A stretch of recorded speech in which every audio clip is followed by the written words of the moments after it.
Ciao a tutti, oggi in questo video vi mostrerò come, partendo da una pianta che di limoni non ne fa, alla fine si possono ottenere produzioni di limoni esattamente come questo, assolutamente perfetti, il tutto praticando un semplice innesto, nello specifico quello a corona. La cosa bella è che questa tipologia di innesto andrà benissimo per qualsiasi tipo di albero da frutta, quindi io vi consiglio di seguire il video e provare a rifare ciò che vi mostrerò, perché sono certo che una volta che otterrete questi risultati sarete contenti di averlo fatto.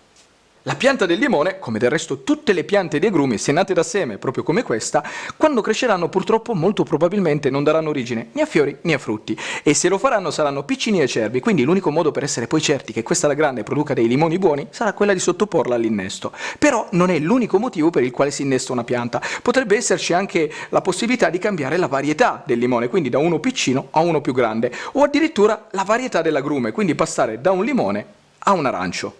Prima di sottoporre una pianta all'innesto, però, specialmente se nata da seme, dovrete assicurarvi che questa abbia raggiunto delle dimensioni minime, quindi che la sua altezza abbia superato il metro, ma che soprattutto il diametro del tronco principale, questo per intenderci, sia maggiore di 1 centimetro, e solo a quel punto si potrà procedere.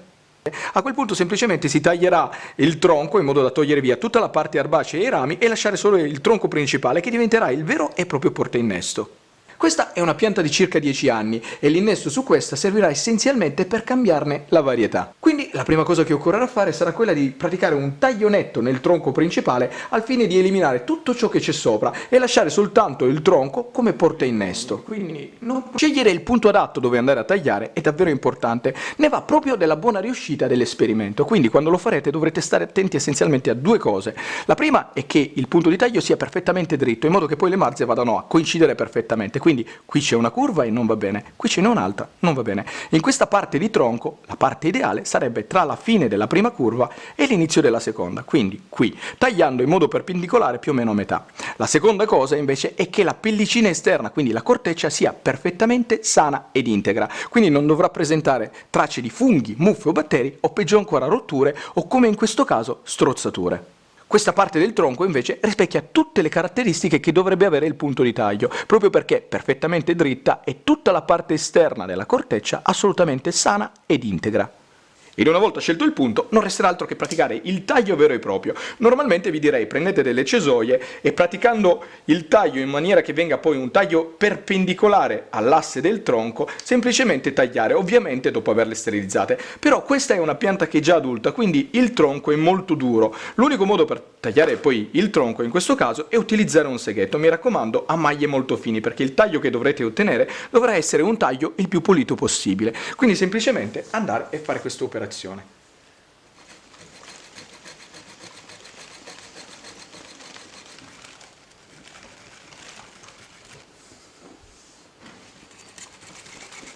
Alla fine del taglio questo è ciò che si è ottenuto, quindi la parte superiore si potrà buttare, invece la parte inferiore diventerà il vero e proprio portainnesto. Questo è ciò che dovrete ottenere, una parte di taglio perfettamente liscia, non ci devono essere assolutamente presenze di frastagliatura o comunque di gradini nel punto che avete creato.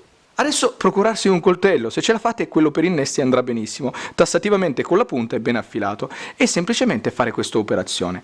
Andare nella corteccia con la punta e scalfirla andando giù di circa 2.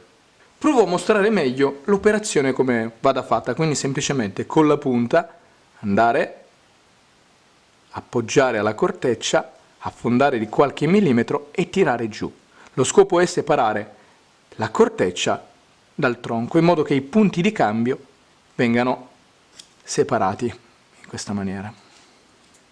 State attenti perché questa è un'operazione abbastanza pericolosa anche per le dita e rischierete di farvi male. Ed una volta fatto il taglio semplicemente tirare sulla corteccia. Provo a mostrarvi meglio come sia avvenuto il distacco. Questa sarà proprio la sede nel quale poi andremo ad inserire le marze. E ripetere la stessa operazione dalla parte opposta, quindi ruotando di 180 gradi. Quindi riprendere il coltello, inserirlo, andare a schiacciare, dopodiché separare la corteccia, anche qui. Preparato il portainnesto si potranno realizzare anche le marze, quindi semplicemente scegliere una pianta che più vi piace e da lì estrarne un rametto che abbia un'età compresa tra 1 anno, massimo 2, e un diametro che sia compreso tra 4 mm, massimo 1 cm. Provo a spiegarmi meglio per farvi capire come debba essere il rametto della marza. Quindi se vi trovate in una soluzione come questa, un rametto molto morbido, in genere all'apice dei rametti che si tagliano, e una parte erbacea, e questa è da scartare. Se trovate un rametto troppo rigido come questo, che addirittura nella parte esterna ha creato delle venature, questo è assolutamente da scartare perché anche da qui non nascerà nulla. Invece se trovate un rametto come questo che è sì rigido però comunque ancora lo si può flettere piegandolo, allora questo in teoria dovrebbe essere davvero il rametto perfetto per cercare di ottenerne poi una marza. Ed una volta che lo si è ottenuto si potranno preparare le marze, quindi semplicemente togliere la parte apicale perché è troppo morbida e da lì sicuramente non si otterrà il risultato, quindi taglio netto e via, e partire da questo. In questo caso le marze che utilizzeremo dovranno avere una lunghezza di circa 10 cm, quindi da questo ramo, che direi che è davvero perfetto, se ne otterranno almeno 2. Semplicemente tagliare, e questo è il primo rametto. Da questo ramo praticamente eliminare parte della foglia, che sarebbe semplicemente uno spreco poi per l'eventuale germoglio che si andrà a formare, e anche in questo caso l'altra eliminarla. Alla fine dei tagli, queste sono le marze ottenute. Direi davvero un ottimo punto di partenza per sperare di ottenere successo con l'esperimento, proprio perché sono alte circa 10 cm, hanno 2 germogli, il diametro è di circa 4 mm e il tronco di 1 anno. Preparate le talee, al fine di essere inserite nel portainnesto, dovranno essere sottoposte a un ulteriore passaggio, che è quello di praticare un taglio nella parte basale delle stesse. E il taglio andrà praticato in questo modo, quindi riprendere il coltello per innesto e con un taglio netto, inclinato, fare questa operazione. Eseguito il taglio, questo è ciò che dovrete ottenere, quindi un taglio inclinato, alto più o meno 3 cm. A questo punto si dovrà girare di 180 gradi la marza e ripraticare un altro taglio, sempre nella parte basale, di circa 5 mm, in questa maniera.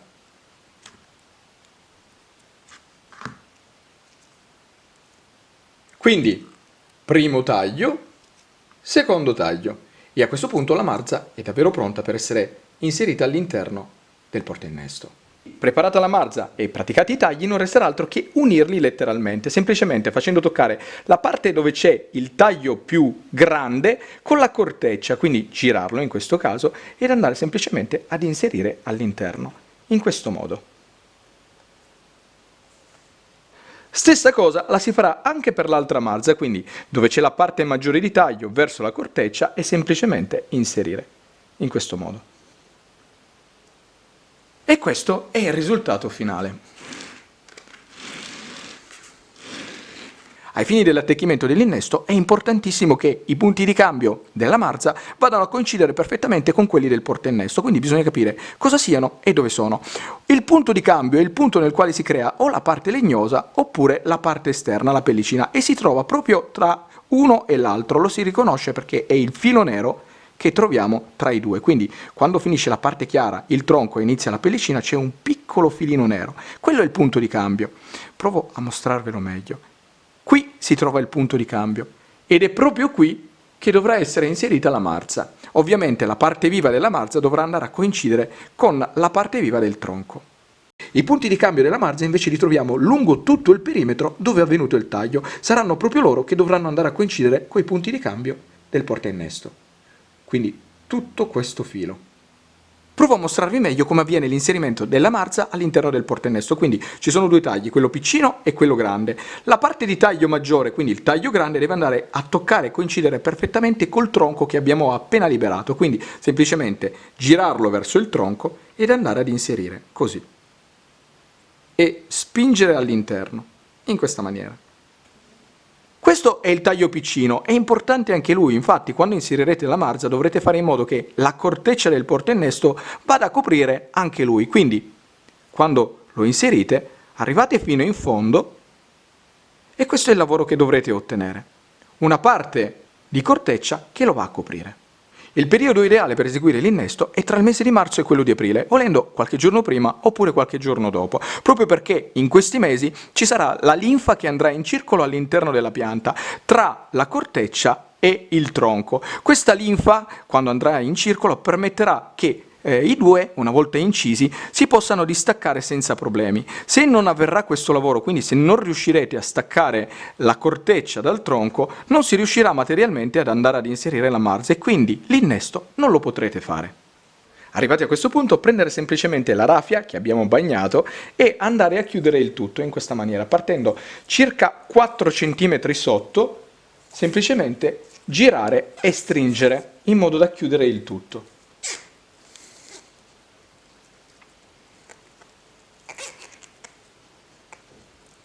Stringere bene, in modo che poi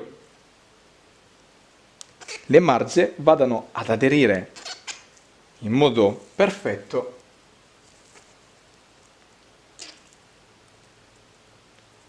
alla corteccia. E alla fine questo è ciò che dovrete ottenere.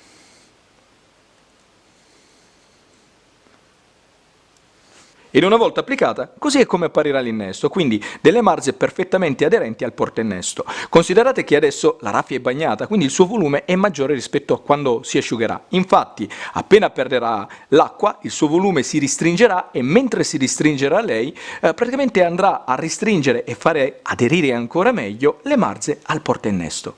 E a questo punto l'innesto si potrebbe già considerare concluso. Infatti molti pensano che lasciare la parte viva che si è creata col taglio all'aria aperta sia la soluzione migliore per far guarire la pianta. Io in realtà non sono di questa idea, preferisco sempre applicare del mastice sul punto di taglio e anche sulle marze, proprio per evitare che ci sia la possibilità di passaggio di funghi, muffe o batteri dalla parte esterna alla parte interna della pianta, quindi rischiando di danneggiarla. Se non avete del mastice andrà benissimo anche della cera o del semplice scotch applicato in modo che comunque una barriera si crei. L'applicazione del mastice è davvero molto semplice, il suo scopo è appunto creare una pellicola protettiva nel punto di taglio, quindi semplicemente, casomai aiutandovi con un pennellino, andare e spennellare tutta la parte viva, in modo che appunto questa barriera si crei. È un'operazione davvero molto semplice e veloce.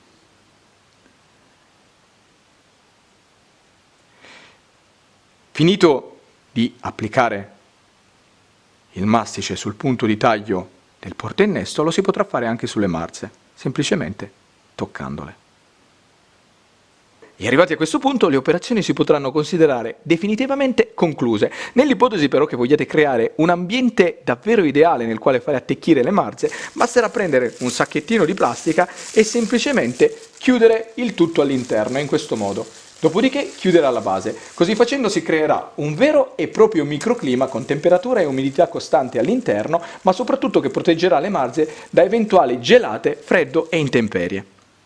Nell'ipotesi però che l'innesto sia esposto direttamente ai raggi del sole, al fine di evitare che all'interno del sacchetto le temperature si alzino troppo e che cuociano letteralmente le marze, facendole addirittura morire, io consiglio di fare dei piccoli fori che permetteranno comunque che la temperatura non si alzi troppo. Ed in più, se ne avete la possibilità, coprite questo sacchetto con un altro sacchetto di carta bianca, anche quello del pane andrà benissimo. E con questo il video si conclude, spero che vi sia piaciuto e che vi sia servito per imparare qualcosa di nuovo, di utile e di carino. Se vi è piaciuto mi raccomando lasciate un commento, mettete un mi piace ma soprattutto iscrivetevi al canale e già che ci siete dategli anche un'occhiata. Detto questo vi saluto e vi aspetto al prossimo video.